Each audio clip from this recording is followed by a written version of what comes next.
If you have endometriosis, you are having internal bleeding every single month when your period comes. It's sort of like you're having your period in different parts of your body, because the endometrial tissue that should be inside of your uterus, it grows outside of the uterus. It grows into the fallopian tubes, it goes into the ovaries, it can go as far as your lungs. That's what happened to my little sister. The tissues grew as far as to her lungs. When it does that, you can literally be coughing up blood and it can collapse your lung. Endometriosis can lead to lungs collapse. That is exactly what happened to my sister.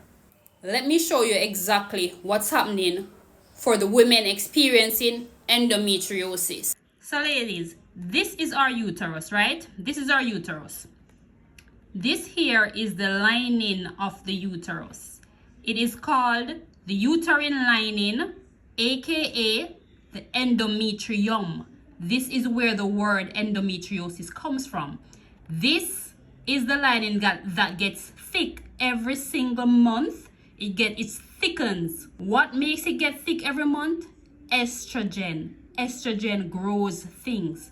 So estrogen is what makes this get thick every month, preparing our body for a potential pregnancy. So this is the line, the uterus lining, the endometrium.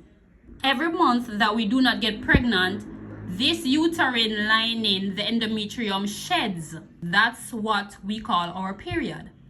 The reason it sheds is because it only got thick in the first place to prepare the body for a potential pregnancy, which the egg from the ovaries, which would have come over from the fallopian tubes, go in here, implants, pregnancy happens. If the egg does not get fertilized after it comes over and go in here, the endometrium gets sheds out into our period. That's what our period is. Uterine lining gets thick from estrogen. Estrogen feeds the uterine lining. Progesterone plays a role as well. So what happens in the case of endometriosis, you may ask? Too much estrogen is feeding your endometrium.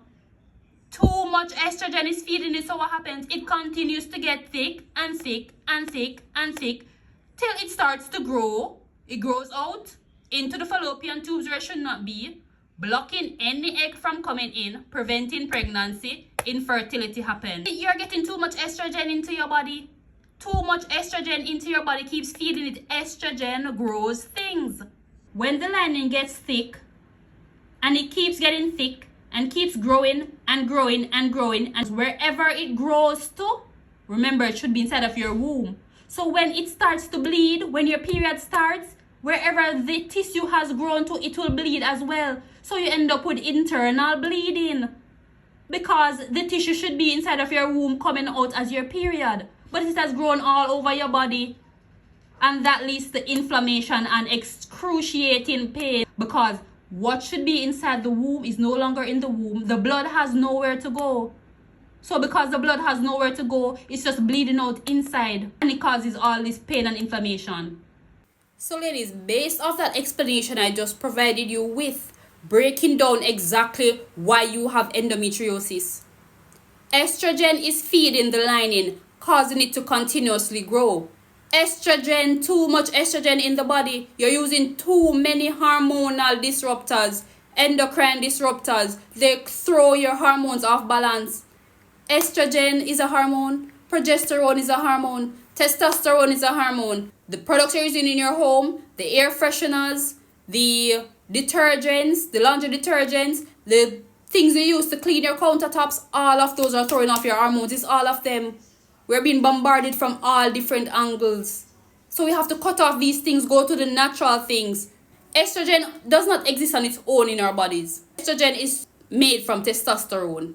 It goes through a process for estrogen to be made in your body, and your body is intelligent enough to know why that is. So imagine your body went through all this trouble to make sure estrogen has to go through an entire process before it's present in your body.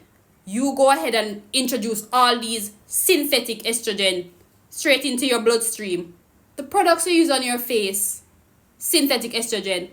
Synthetic fragrances, relaxers being used, introduce synthetic estrogen in your body as well.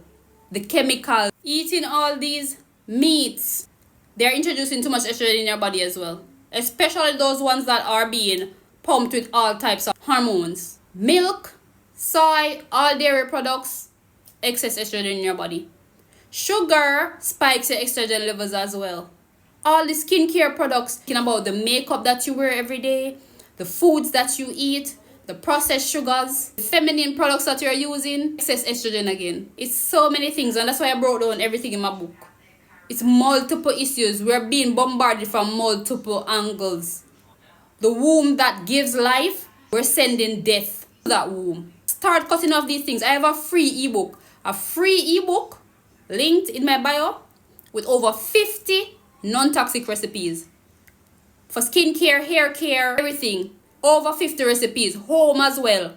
50 recipes of different things you can make at home with natural, non-toxic, non-hormonal, disrupting ingredients. So take advantage of that.